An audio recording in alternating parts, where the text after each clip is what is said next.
Video ini dibuat atas tujuan berkongsi ilmu semata-mata. Ia tidak dibuat untuk menghina atau menjatuhkan kredibiliti mana-mana pihak, organisasi atau jabatan.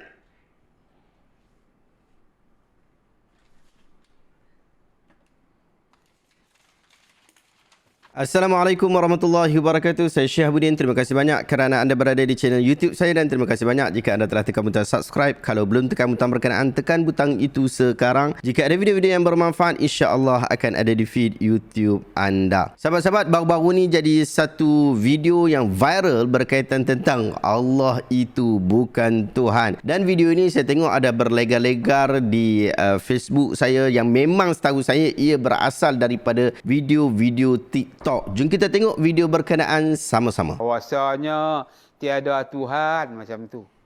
Lam tu lam jazam. Berbangsa dia, berketurunan dia menolak mentiada. Bangsa dia lam tu lam jazam, lam tiada. Mentiadakan unsur-unsur Tuhan. Supaya kamu buat satu kerja. Apa kerjanya? Mentiadakan Tuhan. Diperintah kamu supaya kamu beriktikad, mengambil kepahaman yang baik. Supaya kamu buat kerja mentiadakan Tuhan. Berarti Tuhan bukan Allah, Allah bukan Tuhan. Macam itu kena memahami. Pening. Ailahum ma'allah, ailahum ma'allah, salah. ailahum ma'allah.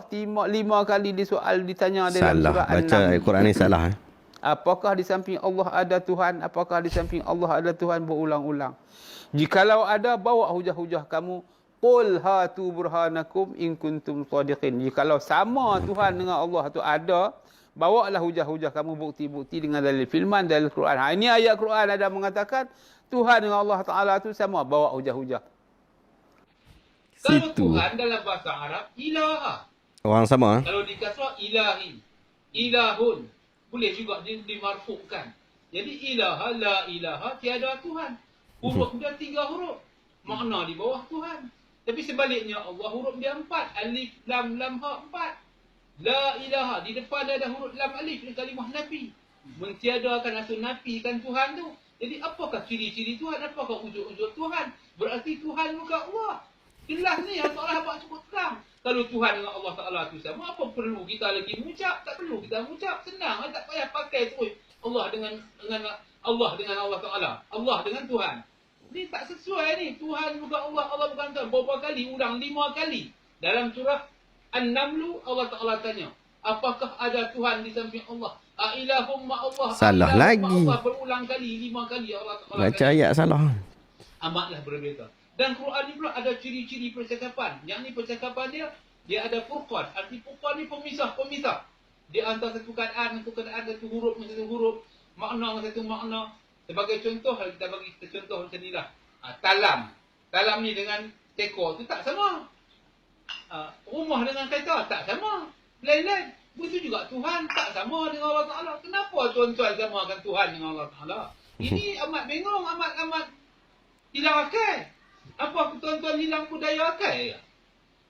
Ini kenalah perlu pakai akal. Pakai ilmu. Islam ni bergantung pada akal.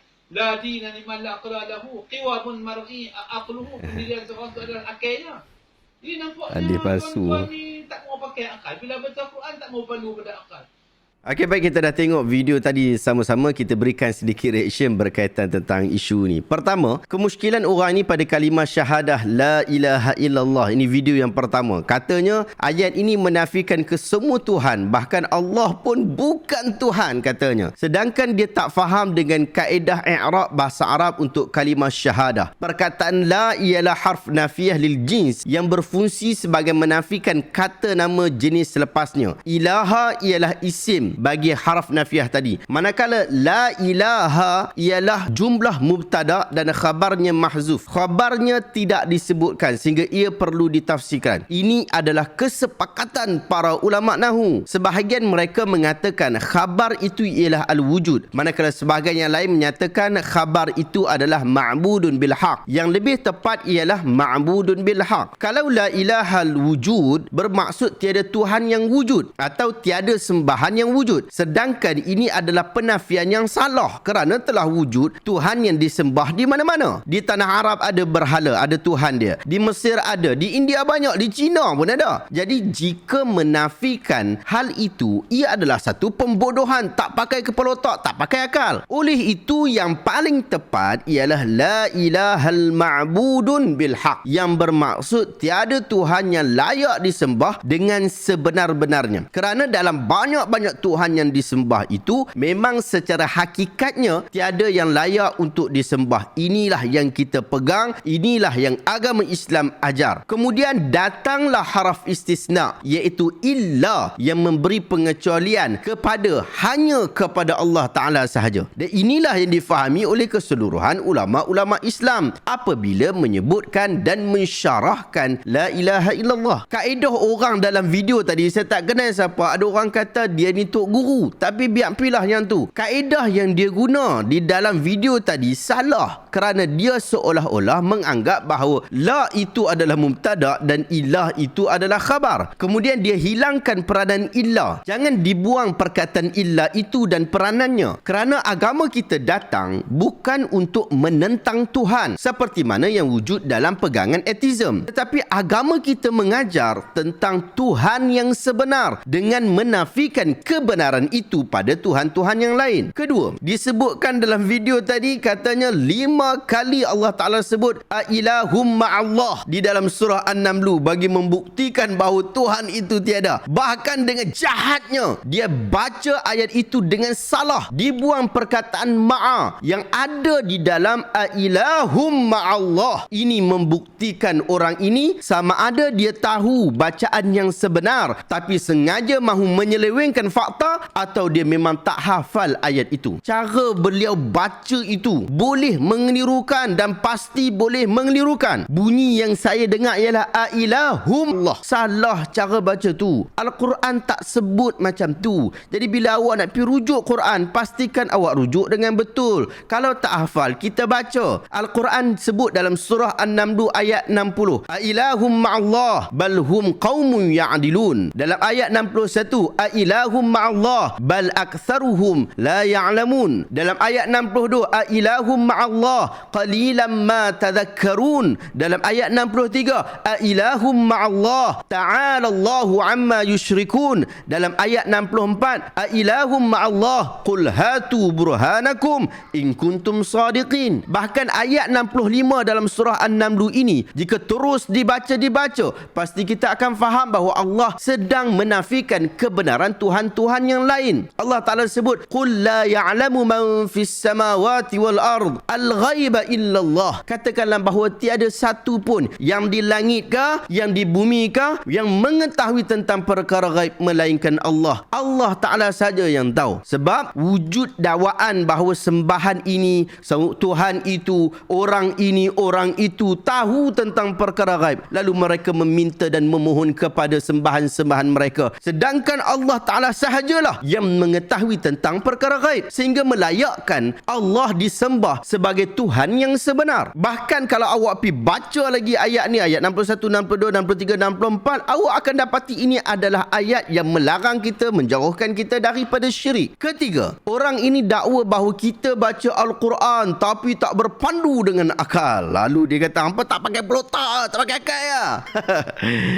Lalu dia bawa lah hadis palsu, qiwamul mar'i aqluhu wala dina liman la aqlalah. Pendirian seseorang itu adalah akalnya dan tiada agama bagi sesiapa yang tak menggunakan akal. Sedangkan banyak lagi hadis-hadis dan ayat Al-Quran yang memuliakan akal dan menetapkan disiplinnya, tetapi dibawa juga hadis palsu bagi mengelabui pandangan orang-orang yang jahil. Hadis qiwamul mar'i aqluhu wala dina liman la aqlalah adalah hadis palsu yang telah dinilai sebagai palsu oleh seorang ulama hadis ahli sufi yang agung, Al-Hafiz Ahmad Siddiq Al-Ghumari rahimahullah, di dalam bukunya Al-Mughir ala Al-Hadis Al-Mawdu'ah fil Jami' As-Saghir pada halaman 252, hadis bernombor 344. Beliau sebut, dia kata dalam sanad hadis ini terdapat Hamid bin Adam. Beliau didakwa melakukan pemalsuan hadis, maka beliaulah perekanya. Itu yang disebutkan oleh Al-Hafiz Ahmad Al-Ghumari. Hadis ini ini ada dalam kitab-kitab hadis klasik tak? Ada. Di dalam kitab yang terkenal, kitab Imam Al-Bahaqi rahimahullah. Sekiranya orang dalam video ini membaca hadis ini daripada karya ulama ahli sunnah Al-Imam Al-Bahaqi rahimahullah, adakah dia tidak menggunakan akalnya untuk membaca komentar penuh Imam Al-Bahaqi? Al-Bahaqi rahimahullah mengatakan tafarrada bihi Hamid bin Adam wa kana muttahaman bil kadhib. Hadis ini diriwayatkan secara bersendirian oleh Hamid bin Adam. Dia adalah seorang yang didakwa melakukan pemalsuan hadis. Jadi jelas bahawa hadis itu tak boleh pakai, hadis itu adalah hadis palsu. Memang benar sahabat-sahabat, agama ini memuliakan akal, tetapi agama ini meletakkan disiplin-disiplin dalam menggunakan akal. Antaranya kita menggunakan akal di dalam menjelaskan maksud-maksud syarak dengan memperhatikan penjelasannya daripada maksud-maksud yang telah dijelaskan oleh para ulama kita. Maksudnya kita kena belajar dan merujuk, kerana itulah sumber pembimbing kepada akal yang disebut dengan ilmu. Secara akliyahnya, guna kepala otak kita ni, mustahil awak yang baru lahir pada 100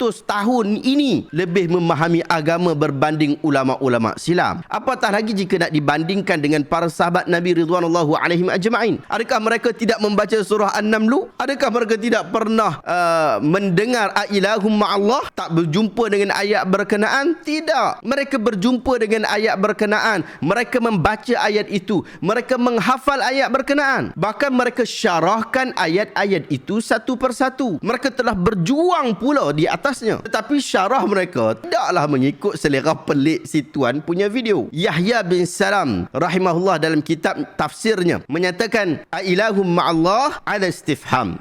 Laisa ma'ahu ilahun wa hadha istifhamun ala inkar. Ilahum ma'allah ialah kaedah istifham, pertanyaan yang bermaksud tiada bersama-sama Allah itu satu Tuhan pun. Istifham yang digunakan adalah istifham ingkari, dengan maksud ayat itu mahu menafikan syirik terhadap Allah, menafikan wujud Tuhan yang lebih daripada satu. Di dalam kitab Musannaf Abdul Razak diriwayatkan bahawa ada seseorang bertanya Ibn Umar, ya Aba Abdurrahman, mal isyraku billah? Qala an taj'ala ma'allahi ilahan akhar. Wahai Abu Abdurrahman, apakah maksud syirik kepada Allah? Beliau menjawab, kamu menjadikan bersama-sama Allah ada Tuhan yang lain. Di dalam hadis riwayat Imam Ahmad, seorang wanita berkulit hitam, imra'atus sauda, ditanya oleh Rasulullah SAW, man rabbuka? Qalat Allah. Man ana? Faqalat anta Rasulullah. Qala a'tiqha fa innaha mu'minatun. Siapakah Tuhan kamu? Dia menjawab Allah. Nabi bertanya lagi, siapakah aku? Dia menjawab, kamu ini adalah utusan Allah. Lantas Rasulullah SAW berkata, bebaskanlah dia kerana dia adalah seorang wanita beriman. Hadis ini adalah hadis hasan riwayat Imam Ahmad. Jika anda menafikan Allah ialah Tuhan, bagaimana pula pandangan anda apabila Nabi SAW sendiri yang bertanya tentang soalan itu? Bukankah dengan menggunakan kepala otak anda, menggunakan akal anda, anda akan boleh faham bahawa soalan itu mahu mengiktiraf Allah sebagai Tuhan. Sahabat-sahabat, saya puji apabila ada orang kempen untuk gunakan akal, kerana itu adalah sebahagian daripada kempen kita memandaikan umat dengan ilmu. Tetapi kita kena tahu juga bahawa akal itu perlu dididik dengan disiplin. Jika tidak, sama sahaja pandangan seorang guru dengan murid. Sedangkan akal tidak dinilai seperti itu. Saya cadangkan anda untuk dapatkan buku